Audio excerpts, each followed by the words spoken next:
3, 2, 1. Okay, so good evening. This is the Resurgence podcast, this exciting new podcast that we've only just started doing, and we've got a huge audience already. And tonight we have got an amazing guest who I'm so honoured has agreed to come on and talk to us. Her name is Katharine Gun. Some of you may already have heard about Katharine.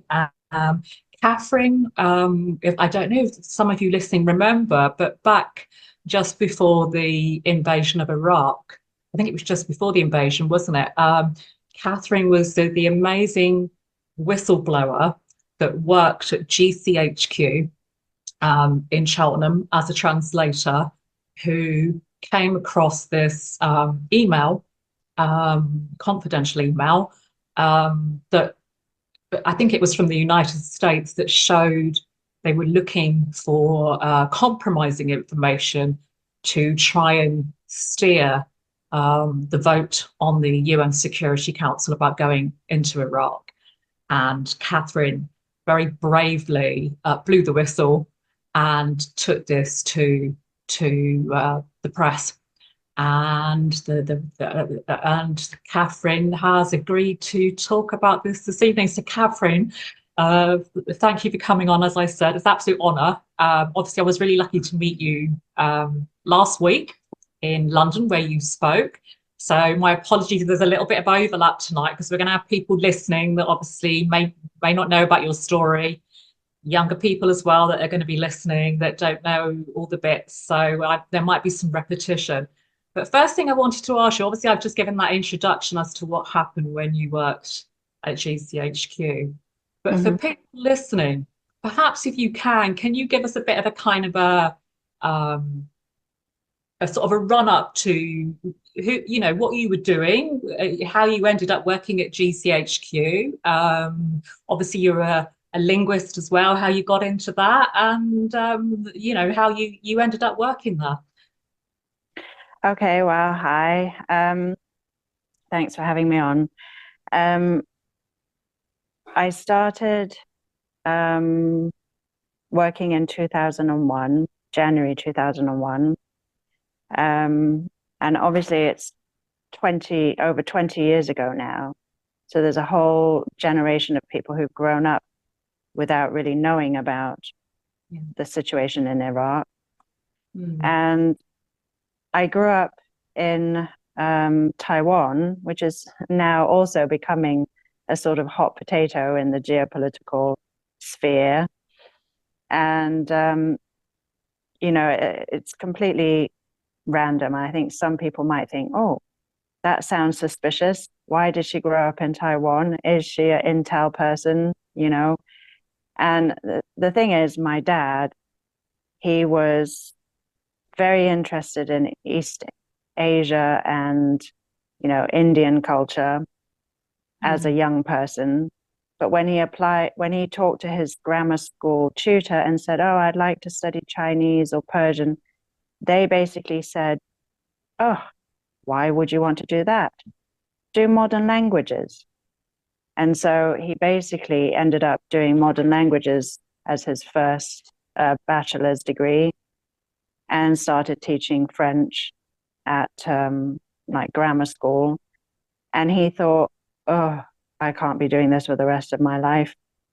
And so because my mum, her last remaining parent, her mother, passed away, she inherited some of, she received inheritance. And so she basically said to my dad, if you really want to do something like Chinese, we can live off my inheritance while you study. So thanks to her generous offer, he was able to go back to uni just after I was born. So my mum she used to joke about it. She's passed on now, but she used to say, I loved playing house with you when you were born. And your dad was going back to uni, but he went as almost like a full-time job, going in at 9 o'clock in the morning and coming back at 5. So he was very dedicated. And back in those days, that would be 74, because that's when I was born, there was no study abroad because China was not in a state for students to go and study at. So it was a 3-year course, and they all cram it in 3 years. And after the 3 years, he felt, I really would like to explore Chinese culture. And with a 3-year-old in tow, he thought, well, perhaps not China, because that might be a bit risky. And he decided Singapore and Hong Kong were too westernized. And then he found a job in a private university in Taiwan, which is why he decided to try it. And so we all left the UK with 2 large suitcases. And it was a big adventure going to Taiwan in 1977. And my parents sort of anticipated they would only stay a couple of years and then maybe return to the UK, but they enjoyed it, or at least my dad enjoyed it so much that they sort of extended it another 2 years, another 2 years. And eventually they got to the point where they thought, well, maybe we should retire here after all, because it's quite a nice environment.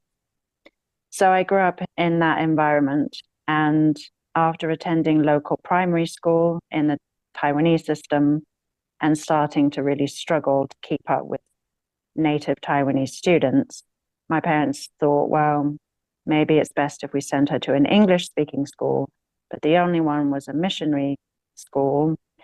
And while I was there in around 91 to 93, well, actually I started earlier than that. I was there about 5 years. But around 1990 and 91 was the first Gulf War. And it was really the first time that the news covered war in my lifetime. I'd heard a lot about war. I'd heard about, the Japanese invasion of Taiwan, the Japanese invasion of China when I was studying in Taiwanese school. And also I heard about the British Opium Wars in China and how the British basically enforced opium onto China, which at the time was virtually self-sufficient and didn't need anything from the West. And so because Britain was handing over fist of silver in order to pay for everything they wanted from China, they thought, how can we get on top of this? And decided that opium was a great product to sell to the Chinese. So, growing up and learning that at a young age, I thought, God, that's disgusting. How could any government do that to another country? That was quite a moment to, become politicized as a youngster. And then, of course, the Second World War, principally, not so much the First, but the Second World War and the Japanese occupation of Taiwan. But really, there was no real war that I was aware of until 91 and the first Gulf War. And that was covered to some extent in the media. I think that may have been the first time that US soldiers were embedded with, US journalists were embedded with the US military. But there were some really shocking atrocities. In fact, the whole thing, as we probably looking back, realize now that the whole thing was a US provocation. The whole, there was no real cause for the US to get involved in Iraq in the first Gulf War. And following that very devastating attack on Iraq, I then became aware of the fact that, they enforced devastating sanctions on the country, which was then referred to as a genocide of the children because, they were deprived of all sorts of much needed nutrition and medical care. So the whole thing just really, I don't know, it must have left a really strong impression on my young mind. Yeah. So when it came up, it was just like a red flag to a bull. And if I can ask you, Catherine, just out of interest, sort of at that point, obviously, so that was very formative and it was in your mind watching all that happening. I mean, did you grow up in quite a political household? Was that also part of it? Was there talk about politics growing up, talk about war, that sort of made you aware and have an interest, or? Possibly. I mean, my parents are pretty conventional with a small c, pretty conservative with a small c, although left-leaning. And really the only media we had access to at the time growing up in Taiwan pre-internet was, an American paper, English-speaking American paper, which was probably had US, intel Yeah. people based at this paper, or certainly getting, information from US intel. But because it was a university campus and there were a handful of foreign teachers and professors and so on, we did have regular get-togethers. So in fact, every Friday night was a night to eat out. So it was sort of generally a gathering of 4 or 5 families, and we'd go out for a meal. And so, of course, I was always paying attention to adult conversation. We'd sit around these large Chinese round tables, and they would normally talk about work and all the stuff going on at the university. But I guess, I mean, I don't remember the conversations, but it was all very much adult conversation. There was no child conversation or teenage conversation, even though there were several children and teens, at these gatherings, but we just sort of listened to the parents talk. And again, at home, we always had all of our meals together, family meals, certainly dinner at any rate. And I mean, I guess it was fairly political. I don't remember talking about Iraq, but I'm sure my parents were probably pretty disgusted with what was going on as well. Yeah, no, that's interesting. So at that time, obviously, you sort of leaving school, I'm assuming that sort of age, and that's going on with, the first, the so-called first Gulf War, the invasion of Iraq. And then what happened then? Did you, was it some years before you thought about working for GCHQ? Did you go into something else, or Well, did you carry on studying for a while, or yeah? No, after uni, I didn't really know what to do. So I went on the JET program. I don't know if it's still running, but it's a Japanese government-funded program where they basically employ English-speaking graduates to teach with Japanese teachers of English in their middle schools and high schools. Right. So I applied for that and I got accepted. And I was based, and you have no choice where you're based. So I was based in Hiroshima,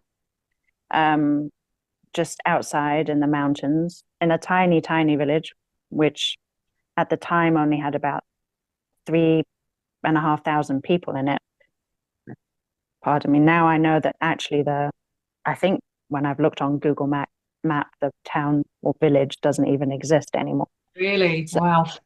Yeah, so it's very, I remember listening to the elderly people living in the village who said years ago they had, as many as 30,000, 40,000 people in the village.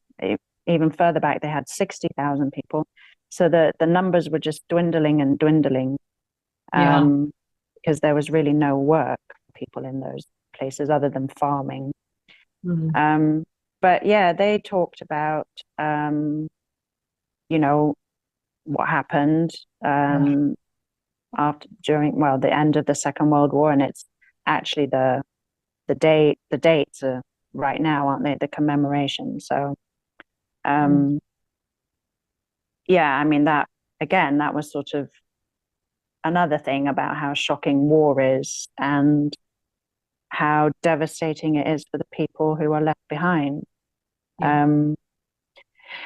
So yeah, and it was after that I came back to the UK and I was looking for work, and I wasn't really interested in working in the business field. And I was just at a loss really as to what to do. And then I saw an advert for GCHQ in Guardian or somewhere and applied for it. But because the application process is so long, I ended up having to work sort of doing temp work for about 18 months before I got accepted. Right. So when you were accepted, what were your thoughts then? Were you excited? Were you thinking a career, or was it more just like, well, this is just a job that I need at the moment? What were your thoughts sort of starting at GCHQ? I imagine it must be quite daunting, this intelligence services, GCHQ, yeah. Yeah, I suppose so. I mean, the first time I went, so I when I was temping, and for most of my sort of young, sort of late teens and early 20s, I was based in Brighton because, of course, at that time, my parents were still in Taiwan. And so I had a great auntie who lived in Brighton. And so I used to stay with her. And so from Brighton to when I went to Cheltenham for my interview, I thought, gosh, everybody's so friendly around here compared to, Brighton and London. So, and it just seemed so laid back and so kind of, just much slower, a much slower pace of life than I'd been used to in Brighton and London.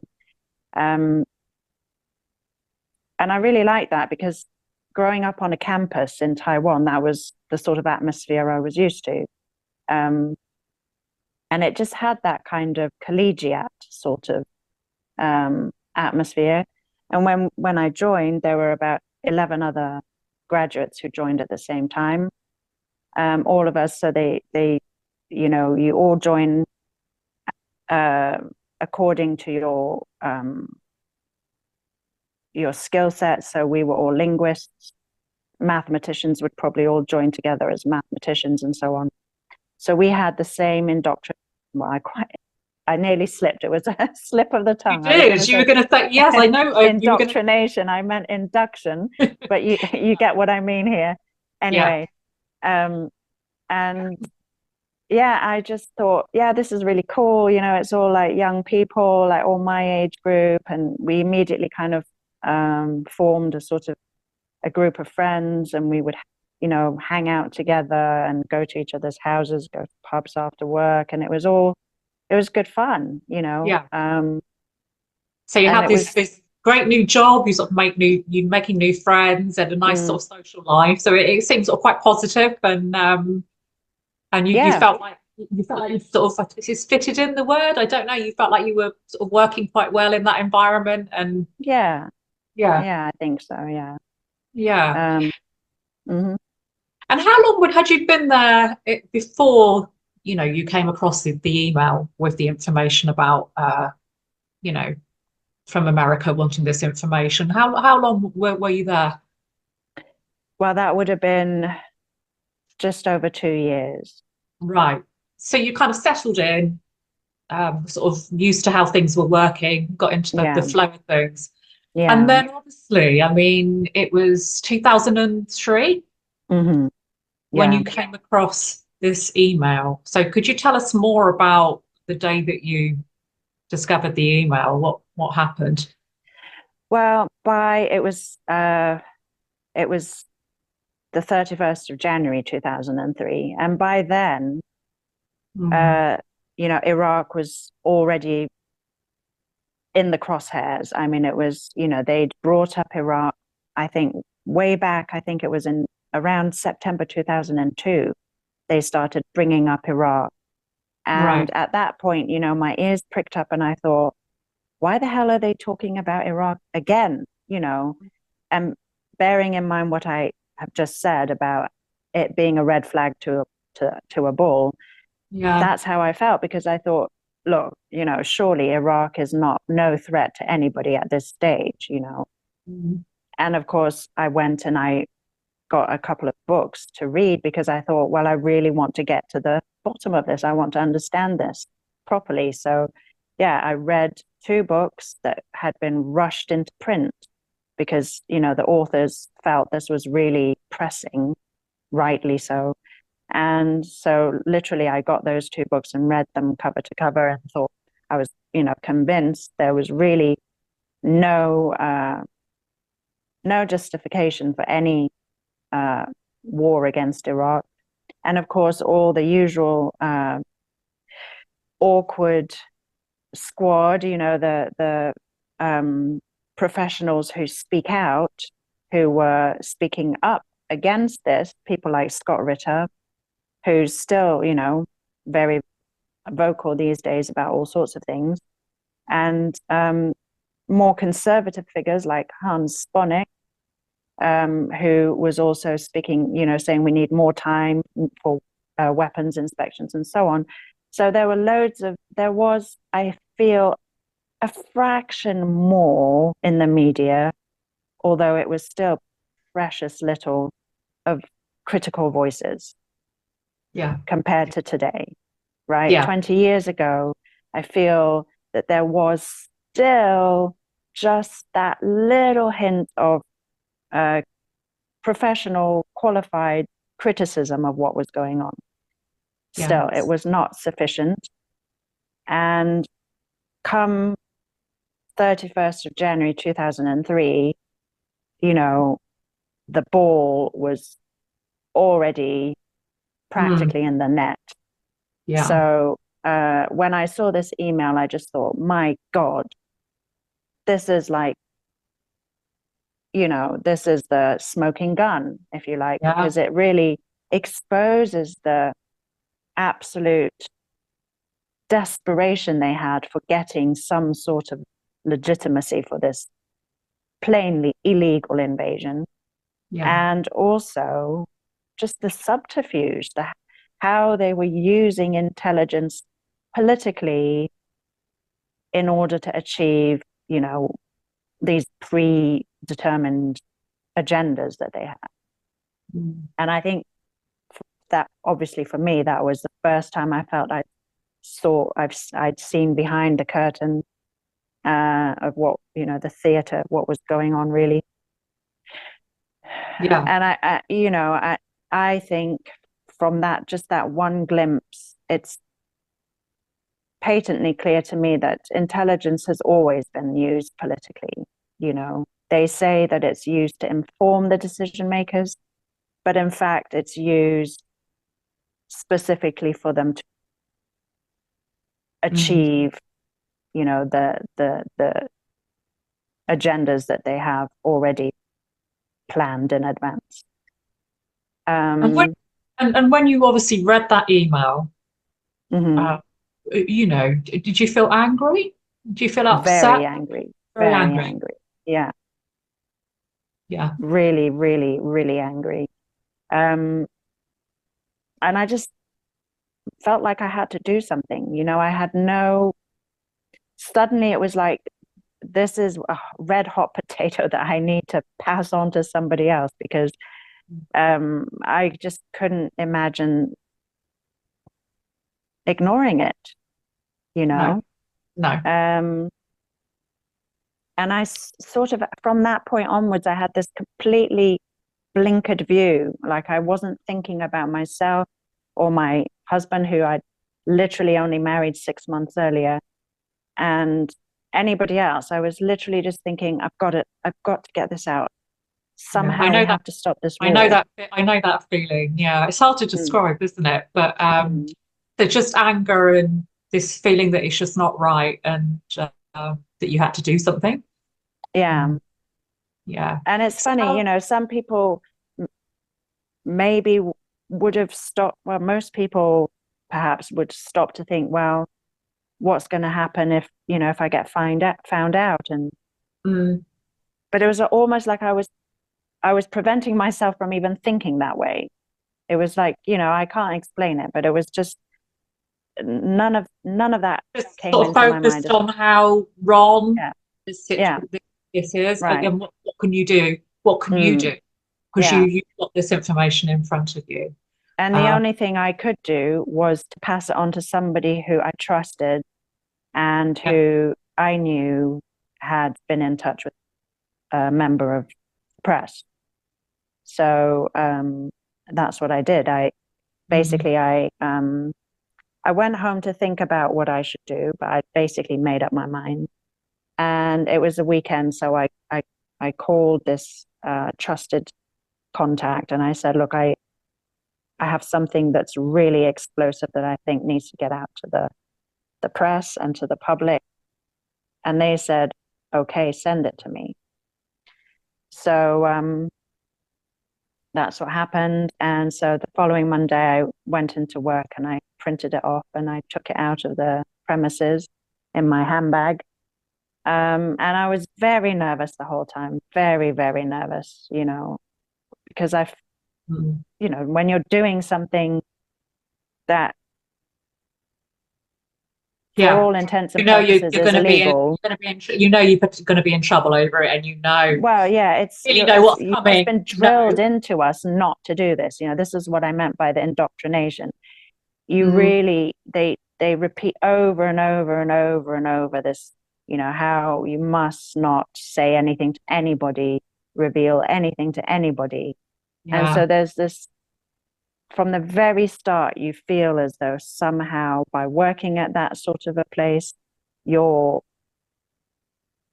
well, special. You have special insights into how the world works. You think you have special insights into how the world works, but actually, yes, okay, you're having, you can sort of spy on people and access information that other people can't access. But on the other hand, most of them don't actually know how the world works because they've not even stopped a minute to think about it, Anyhow, there is this sense of them and us. Once you join intelligence organization and perhaps even the military, you get this feeling, as they say in the military, civies, and there is this separation between people who are working for intelligence, for military, and people who are not. And so doing anything contrary to that contract that you have with the government makes you feel like you're really going beyond the, bounds of acceptability. But anyway. So the email, you sent this information off, and then what happened? Was it printed straight away, or was there a No, so it, unbeknownst to me, when it finally got into the hands of the Observer newspaper, they were terrified that it was some sort of a fraud. So they were desperately trying to check the veracity of that piece of paper that had been printed off. And because, anybody could have, it was anonymous, it was completely anonymous. My contact didn't give their real name to the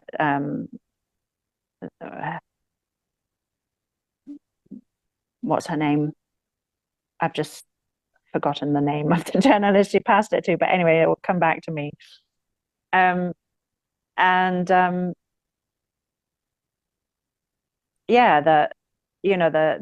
media were concerned that they could have,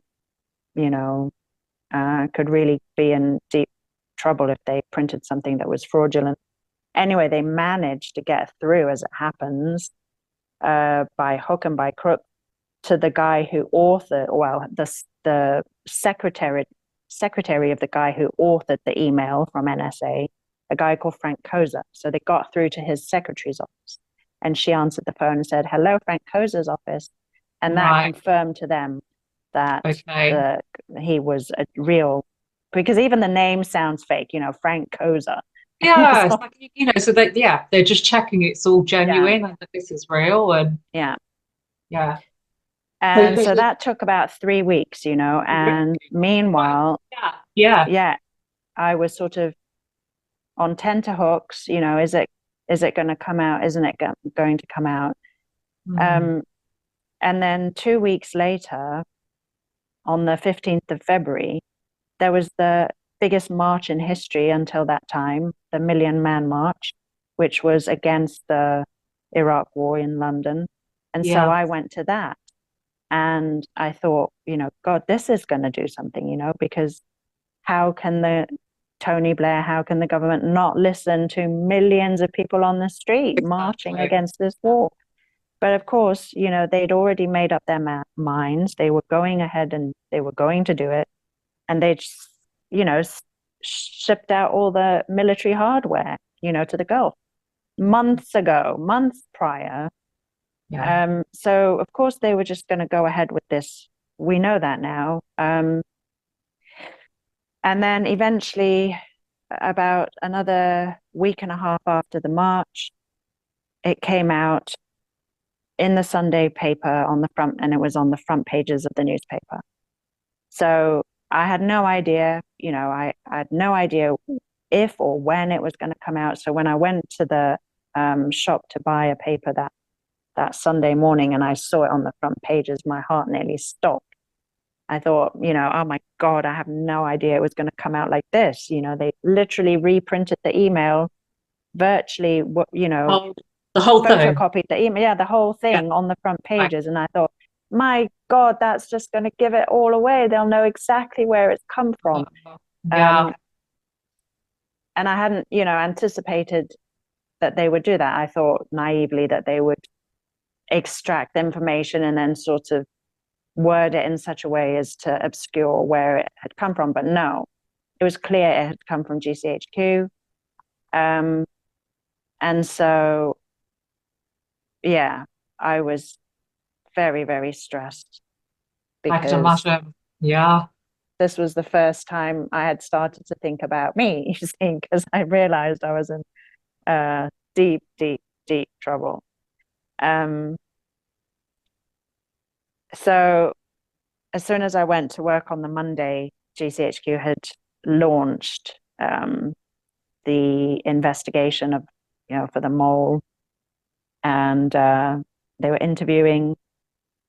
And I think there were around 100 people who received that email, approximately. So they were Right. methodically interviewing every one of these 100 people. And my turn came on the Tuesday, and I basically lied and flat out denied anything to do with it. Right. Because, I had promised the person I'd handed it to that I would keep my mouth shut. When, on the Sunday, when I'd taken the newspaper back home and told my husband, it was the first time he'd known about it. And he was completely taken aback Oh, by what I'd done, The last thing he was knew that, I was against the if war. you He don't could mind see me I was against the asking, war. yeah, if you Yeah, but don't mind me asking as well, was that to him, was that a part of you that he was then had to learn about, or was that something he didn't expect from you, or? I'm sure it was. I'm sure it Yeah. was completely um, yeah, it's not something anybody Yeah. could predict, because I wouldn't know. I had never considered myself to be, you just don't. You don't ever think, oh, and one day I'm going to blow the whistle. You just don't think that. But yeah, he was completely shocked. But to his credit, he didn't, he didn't say, oh, like, why did you do that, or anything like that. He could see Yeah. how upset I was. So he was just intent upon comforting me and trying to, make me feel less stressed if it was possible. But he did say, wisely, of course, but, he said, just keep your mouth shut. don't say anything to anybody. But of course, that's easier said than done. And when I'd denied having anything to do with it, I felt even worse, of course, because not only did I feel guilty of having done it, I felt guilty for lying about having done it. But that's because you're such a genuine person that did this for the right reasons. I mean, you know, I think that's part of it, isn't it? You know. Yeah, I suppose, you know, it's I'm not cut out for this line of work, obviously. And Anyway, all credit to you for being that way. Do you think, out of interest, not that, and I think you did the right thing, because actually, you know, it led to what happened, and to me has helped break down all the lies of war. Why people are so much more awake to war now. I think you were part of that. So all credit to you. But do you think if you didn't admit it at that time, what do you think you would have got away with it, or do you think they would have found out eventually? Because obviously their technical abilities. I don't think they'd have anything to prove. They wouldn't be able to prove it. Right. That's interesting. Do you think it'd be different now? If somebody did something like that now, they've got sort of different surveillance now in offices and ways of working? I wouldn't know. I mean, they may have been able, they possibly could have, because I was actually on a different machine on the day that I print. But then, of course, you have to log in. Whichever machine you're on, you log in.